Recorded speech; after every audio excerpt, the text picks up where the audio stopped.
Hold on one second. We're about to get to the bottom of this, ladies and gentlemen. This don't make no sense whatsoever. Welcome to the Dark Waters channel, where we explore mysteries, figure out the truth, dive into politics, and anything else you want to know about. That's what we doing over here, baby. Let's go.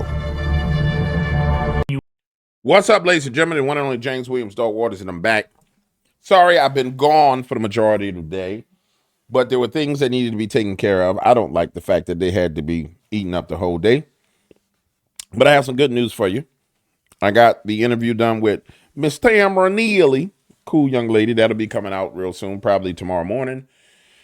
And we're going to cover some of the news. I want to backtrack a little bit. Bing, boom, boom, boom, boom, boom, boom. Head on back to my prediction about Stephen A. Smith. I had said, James Williams, had said that Stephen A. Smith was going to be running for president of the United States of America. I walked you guys through Stephen A. Smith's move from being a liberal pundit who was extremely liberal, even though he said he wasn't liberal, he was a moderate, and, you know, he was an independent. Now, Negro, you was liberal. To going on to having interviews with Andrew Cuomo, and then from Andrew Cuomo to Fox News with the CIA guy on Fox News that always wear the CIA pin, not Brett, but Hannity, to working his way all the way to Brandon Tatum to position himself as if he's this moderate voice. Then he's taking advantage of different opportunities to interject his opinion here and there and to sound sensible in a room full of crazy talking people. And I'm going to tell you the truth. When the Democrat Socialist Party gets through thrashing and destroying and talking crazy all over the place in America, Stephen A. Smith is going to look like Black Jesus to the Democrats. Stephen A. Smith is going to look like Black Jesus. Why you say Black Jesus? I'm going to say Black Jesus because he black and because all the DEI identify with black people. He going to look like Black Jesus. Now, does he win? I don't know about that. Does he stand a chance? No. Because, you know, he got to go against Gruesome Newsom and the Democrat machine. I'm going to give you some advice, Stephen A. Smith. Stick to sports because there's no bullets in your behind when you talk about sports, Stephen A. Smith. There's no blocker, Stephen A. Smith. And the Uni-party don't like no outside influences. Stephen, the Uni-party don't want no outside influences. Stephen A. Smith might get in there and make some decisions that make some sense, and they don't want you to make sense. They want you to do what they want you to do. Here's the beautiful Sage Steele, who I have a crush on, by the way. Very few times will you ever hear me ever tell you I have a crush on a woman. I like me some Sage Steele, but Sage, baby, you ain't got nothing on what I got. But nonetheless, she's beautiful. And listen to her come to the revelation that Stephen A. Smith may be running for president of these United States of America. God bless America. I don't remember. You said that you thought Stephen A. wanted to run for president back then? Yes, 2.5 years ago. Oh my gosh. Yeah, you read his book. It's clear as day. No, his book is written as a prelude to him running for president. As soon as I read it, I was like, oh, man, this is what all these political people do, Obama and others. They all write these fantasy memoirs that put them in position. Do you think he will? I think that's the goal. How would he do if he does? I would discount nothing. Seriously, I would discount nothing. I would take it Bob Iger and Disney are some of the most powerful forces on the planet. And Kamala Harris just ran for president and came relatively close. Joe Biden got 81 million votes. You know, they can install. Barack Obama's background is as mysterious and from out of nowhere. And yes, he talks the part or sounds like he knows what he's talking about, but they can pretty much install whoever they want in the presidency. This goes all the way back to Harry S. Truman. And so, yeah, I would take Stephen A. seriously as a political candidate, because if he does it, it's someone powerful has told him, we got you. And people forget that Bob Iger was going to run for president in 2020. Yeah. I just got to pause this and be a man for a minute. And I'm going to say this. I don't understand how you could be a homosexual, but I'm going to say this. Watch this. Let me show you something. You see how Sage Steele is sitting there with her legs folded in a chair like that? That is so feminine and beautiful to me that it's amazing. Now, if you're a real masculine man, you understand this. That is beautiful. If you ever been around a beautiful woman and they've been with you, they do these little things that are so feminine and gorgeous. It's like they'll sit with their legs folded a certain way and they're extremely comfortable, but they'll be sitting with their back straight up, extremely confident talking to you. And it's like them trying to project this level of confidence, but that legs cross showed me that, no, you're a little bit nervous that you're around pimping. Let me stop. Candidate, because if he does it, it's someone powerful has told him, we got you. And people forget that Bob Iger was going to run for president in 2020. Yeah. And he is pretty far left. Yes. We know which party he'd be running for. And that's a great point. He would certainly help support Stephen A. get that done. But I think that's one of the reasons why he keeps getting asked on so many shows is, yes, maybe the Iger influence, but also people are shocked that someone who works at ESPN, a black man who works at ESPN, every once in a while says things that goes along with the right. And then people are like, oh my gosh, what is this? Because this doesn't happen. And it certainly wasn't allowed to happen before. To me, that's the reason why people are so taken by him. I think that's the aftermath of Trump, is that the left has figured out, well, we got to do some of this conservative stuff or posturing. But what I think about politics is that virtually all of it is a stage, and that's why Trump was so disruptive. Now, I don't have the popularity of, what's this dude's name? Jason Whitlock. Nor do I have the beauty of Sage Steele. But I have a mind that Jesus gave me that runs like this. Zoom, zoom, zoom, zoom, zoom, zoom, zoom, zoom, zoom, zoom, zoom, zoom, zoom, zoom, zoom, zoom. Stop, go up the hill, go down, wait, go, turn this way, twist it around like a Rubik's Cube. Oh, there it is. Oh, I see it. Of course, he's going to run. And I'll tell you the truth of the matter.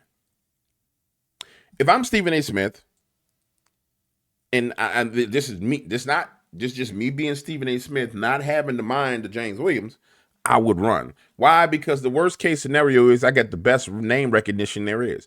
I don't get kicked out of I don't get kicked out of sports. Why? Because I take a moderate position. So I'm safe in sports. You know what I'm saying? I can go on stage and I can talk about the right. I can talk about the left. I can have both sides like me. So I benefit either way it goes. The problem that you run into, Stephen A. Smith, is if you get a little bit too high on that mountain, brother. Get a little bit too high on that mountain. You ain't no Obama. You are not a CIA baby. Unless you is a CIA baby and we don't know about it. But you ain't no CIA baby. Non-CIA babies get bullets in their behinds, ladies and gentlemen. So Stephen A. Smith's probably going to run.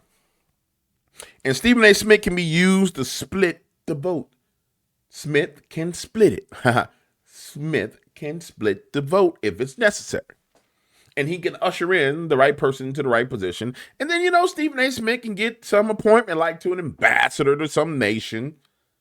You know what I'm saying?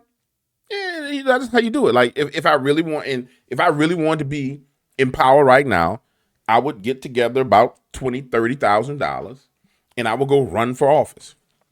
And I'll go out and I'll just talk crazy. And whoever the lead candidate dude is, I would lambast and attack until he gave me a meeting. Then he'll give me a meeting and say, James, come on in. Let me talk to you, James. And let's say his name was Stephen A. Smith. He'll come in. Hey, James, it's Stephen A. Smith and ESPN News.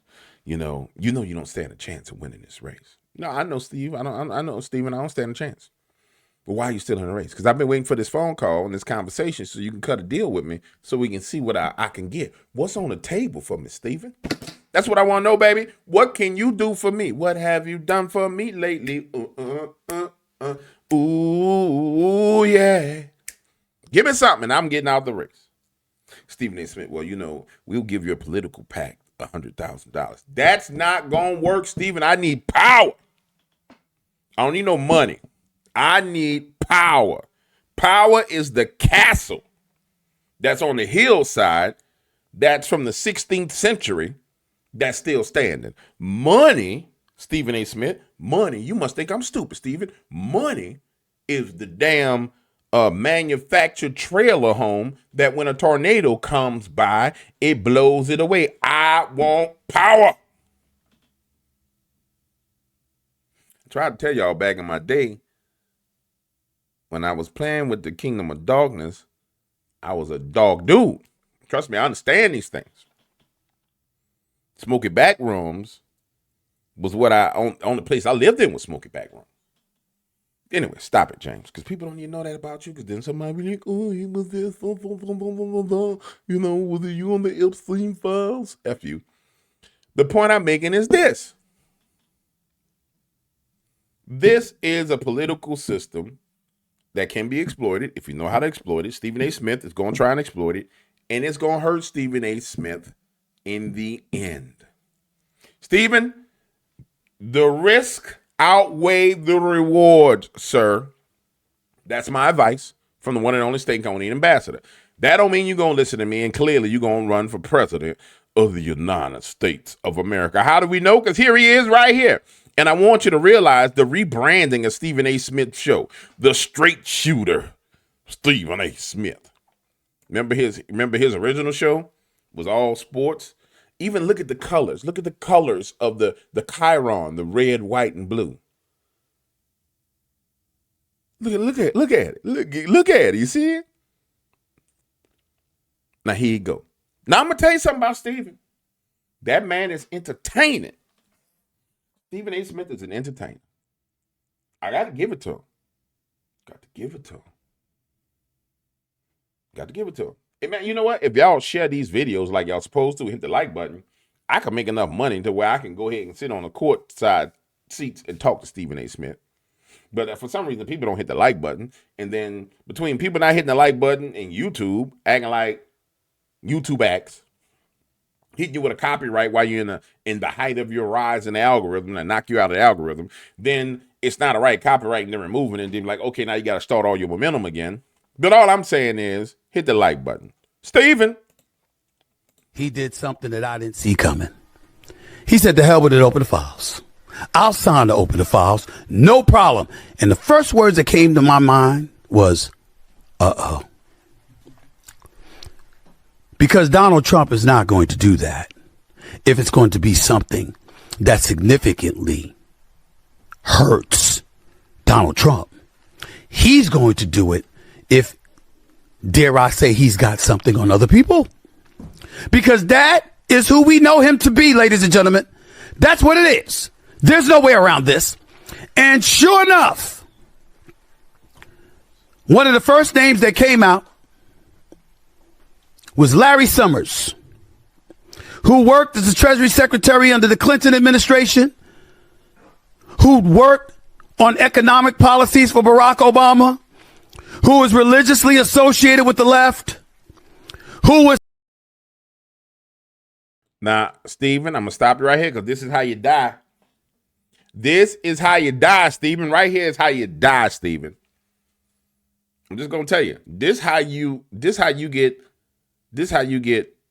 on the Hillary Clinton kill list. This is how you get Arkansas right here, Stephen. Because you don't even understand. You're just talking. And I want to remind you guys, now that this has happened, can I explain to you how this happened? Can I explain to you? I'm going to explain to you guys what happened with the Epstein list. Donald Trump, give us the Epstein files. Give us the Epstein files. It's a hoax. What do you mean it's a hoax? It's a hoax. Give us the Epstein file. Give us the Epstein file. It's a hoax. Stop talking about it. It's a hoax.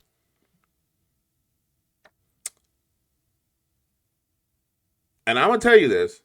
I only think God strategically can do this through Donald Trump. This is my opinion. I want to give Donald credit for being this smart, but I just don't think he is this smart. I think he's a genius, but I don't think he's this much of a genius. But what effectively Donald Trump did was by denying you what you want and starting all this back and forth, everyone gave him cover to release the files. So he let everybody get so mad about the issue that it got to a boiling point, and then his enemies agreed to release the files and destroy themselves.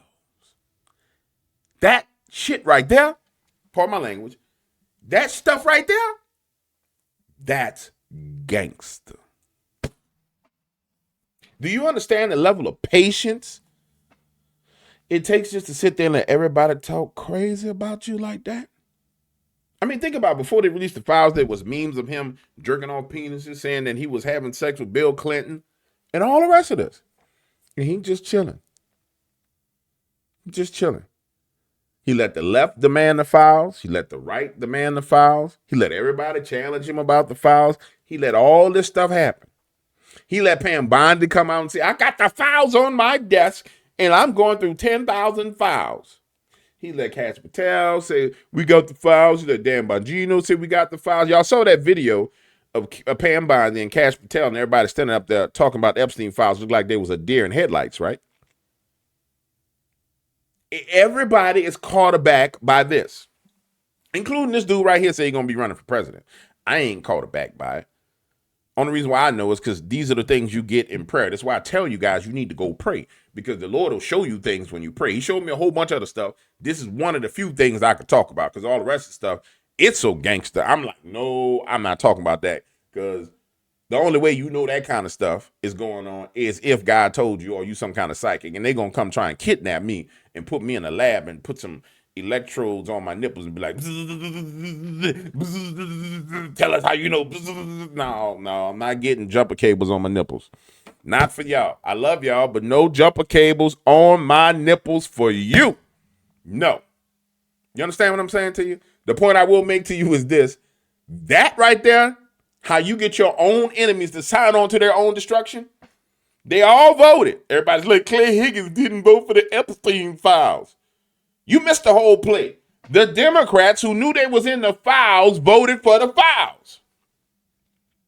How do you mind screw somebody into doing such a thing? The ladies who, nobody seems to understand this, I got the ladies who traffic children, stood on stage and was like, we want you to, let me get a piece of paper. This will work. We want you to release the files. Release the files. We want you to release the files. Who were part of the trafficking ring. Release the files. They stood up there. If you say the names, we'll say the names, but you release the files. I said this the other day. I said, if you work for a big time drug kingpin, and it was 20 of us in this video. Everybody in this video. We all work for the big drug kingpin. And everybody's assigned the territory. And their job is to go and sell that dope, do hits, and do all these illegal activities. And then the kingpin get locked up. And then the kingpin gets shigged or shivved in prison. Does that not make us drug dealers and murderers? Or does that absolve the fact that we stole, killed, destroyed? Does that stop us from being drug dealers? No, that don't stop me and you from being a drug dealer and a murderer. That don't change what we did. But then we come out there and be like, release the CIA files on how the CIA made our boss do this thing. And thereby made us do it because we're the victim. I'm a victim. How many kilos of cocaine you sold, James?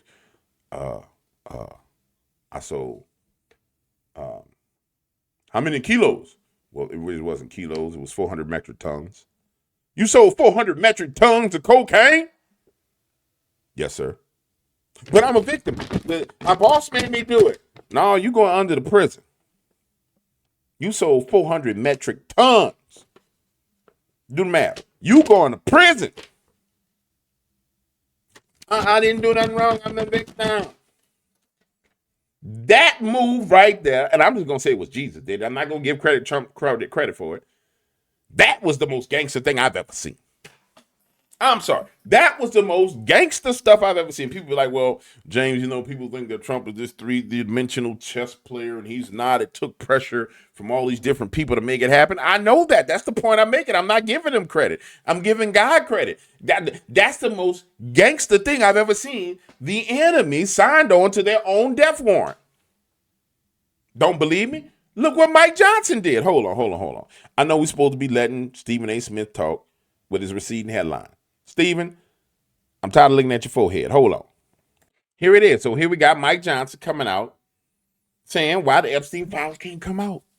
Because it's national security to protect sources and methods. Do you understand? Are you understanding the words coming out of my mouth, ladies and gentlemen? Do you get what I'm saying to you? No, let me reiterate it. Remember I told y'all the Ring of Mordor, the Epstein files was a tar baby.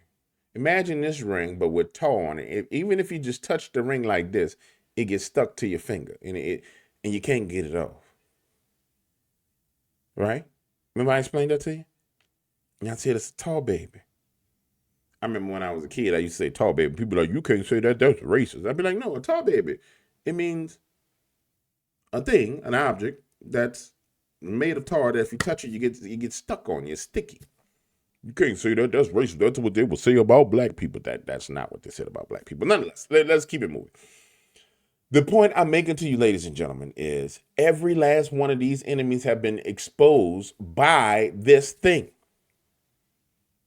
Why else wouldn't Mike Johnson want to release the files? Remember, they be like, right wing, left wing, same bird. It's the Uni-party. It's the Uni-party. Well, guess what? The Uni-party got a big old lump of tar stuck to his wings right now. It's trying to flap his wings. It's got like chicken arm like this, like the dude that punched my cousin in the face when we was kids. Let me tell y'all a quick story, and I'm gonna get off here. Me and my cousin went to St. Mark's summer school, right? On Rampart Street. In the summertime, it was a Nord summer camp.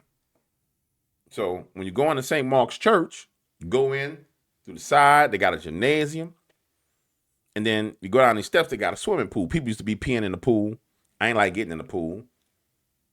You know what I'm saying? I could swim, but I ain't really like getting in the pool because dudes, everybody for the project, these project kids that we went in there with, and they peeing in the pool, they doing all. But anyway, we in there one day, and they got this kid that's a bully, but he got a chicken arm like this. And so the chicken arm kid just talking crazy to everybody. Man, I'll beat you up. I'll do this. And I'm like, everybody taking pity on the dude because he got a little chicken arm. Like, his arm is like this. And, it's big. Like, his forearm is big. And, it's a muscular chicken arm. But it's a chicken arm, so you think he can't do nothing with that little chicken arm. You know what I'm saying? You don't anticipate him to hit you with a jab with a chicken wing like that. Because how you gonna do like that, right? Man, they square up the fight, and the first thing he do, bow, hit my cousin dead in the face with that chicken arm. And everybody look, said, bro, you just let this, we said the N-word, hit you with this chicken arm. Cousin like, I didn't think he could use it.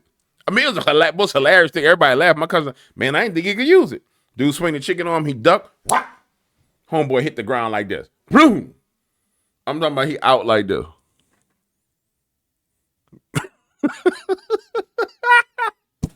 Oh my goodness. I can tell y'all some stories. Fighting on the bus, to get on the bus under a bridge with buku pigeon poo. And slipping in the pigeon pool and fighting and falling and rolling around. I can tell you all kind of stories, man. But anyway, the whole point I'm making is here's Mike Johnson being the right wing of the bird, getting stuck in the tar. All right. Number 5, national security concerns, okay? The discharge requires the Attorney General to release within 30 days, quote, classified information to the maximum extent possible. This ignores the principle that declassification should always rest, and always has rested, with the agency that originated the intelligence. Why? So that they can protect their critical sources and methods. It is incredibly dangerous to demand that officials or employees of the DOJ declassify materials that originated in other agencies, in intelligence agencies. All right? Mike Johnson, them people don't care about that. So here's my thing. Back to my man Clay Higgins. It seems as if Clay Higgins made the right decision, right? Clay Higgins told you no and voted no, right? Which means that Clay Higgins ain't got to have nothing to do with this cover-up. He just said no. Then everybody attacked my man Clay. Oh, he protects pedophiles. He this. Oh, then the whole damn Congress and the whole damn Senate cover up for the files. All of them. But Clay Higgins is the bad guy. He just a Louisiana boy who said, man, I ain't got nothing to do with this. No, this ain't gonna work. I already see where this is going. No. He's just the one with a set of balls that says no. Man, listen to me. The thing about politics is this, and I want you to understand this. It's blood sport, ladies and gentlemen. It really is a blood sport. It ain't it's gladiators in suits that if you could watch into the spirit realm and see the fights that are happening, it's the most bloodiest, nastiest, ickiest thing that you can participate in. It leaves you scarred to your soul some of the things that you have to do if you want to win. Somebody will say, well, I'm not going to do anything immoral unless if it's going to take immorality for me to win. I agree with you. That's why you don't enter into it. But if you're going to go in there, oh, no, you're going in there to chop heads off. You're going in there to rip people's hearts out and bite the heart and suck the blood. But while you're there, you're going to be like, yeah, you're going to be the most polite, kind person. Hello, sir. How are you doing today? My name is James Williams. Nice to meet you. Yeah, oh, great. Nice to meet you. So I understand that you guys are looking to raise some funds for what exactly? What's the name of the PAC? Yeah, okay. Huh. And could you tell me what your stance is on this issue? Looks like we need to do some more exploring on this. Here's my card. Let's sit down and have a drink. Unless you and I just, give me 15 minutes of your time. I'll tell you what I think about the issue. I'll tell you what my friends and I think about the issue. I'll tell you how it affects our community and what we have expectations of you to do as our city councilman or as our mayor. And maybe we can come to some kind of agreement where we're on the same page. But as of right now, that position just doesn't work for us. And they're like, what do you mean the position doesn't? Well, that is detrimental to the causes that we have laid out before us. Well, how's it detrimental? Today, right now is not the time to talk about it. Let's get together. Let me get to your chief of staff or your campaign director, and let's just sit down and have a drink. Get that person, bring that person to the room. You sit down with them, and then when nobody else is around, they get to talk, and you be like, I don't want to hear none of that bullshit you talking about. And they just shocked. I don't want to hear none of that bullshit. I just came to tell you this. This is what we need. This is how we need it. This is how we want it. This is what our voting block is. This is what we can do with our media resources. This is what we can do with our social media resources. This is what we can do. We try to figure out if you're going to get on board with us because I don't know what you think you're doing. And the people shocked, like, I can't believe this Negro talking to me like this. No, I don't understand what you think you're doing. I'm totally confused at the stuff that you're talking about. Some people get offended. They get up and walk out the room, stump out. Be like, I'm going to destroy him. Blah, blah, die, blah. Some people are like, sure. This is the most dangerous one. Sure, tell me what you need. That one right there, that's what I call a lion with wings. That's a lion that has wings. It's going to fly off. It's going to fly high. And then when the time is right, it's going to come down and blah, devour you.